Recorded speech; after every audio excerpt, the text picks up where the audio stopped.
Rilalang hidup penna waktu papaselle tonge, majepu Polres pare-pare lolonga mak datuk botolo inungang mappa mabok risi are onrong ak balukeng nawaru peta-petangong onronna.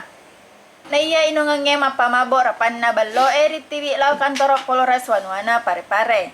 Na iya ilalongan na inungange nasabari pappa katajang tanggara Polerisesena Polres pare-pare. Ya natituri wanina Kamisi tanggal 30 ulas 12 tahun 2015.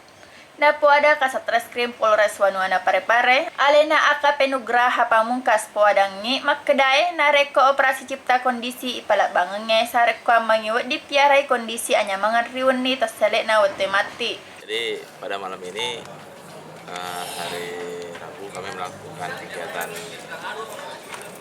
razia cipta kondisi dalam rangka untuk memperingati mengantisipasi perayaan Malam Tahun Baru pergantian 2015-2016.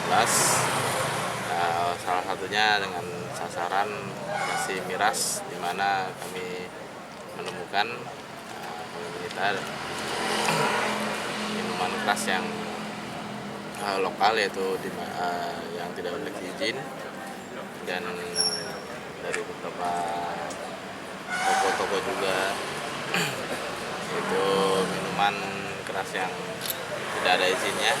Rilalang operasi cipta kondisi itu majepu Polres pare-pare madece lolonga mak datuk botolo inungan mappa mabok. Ia naik tak pakai surat simang, paimang nangkato mak datuk litere inungan rilalang panua rapan naballoe. Wahyu pare TV mapara pelau risese ala birta.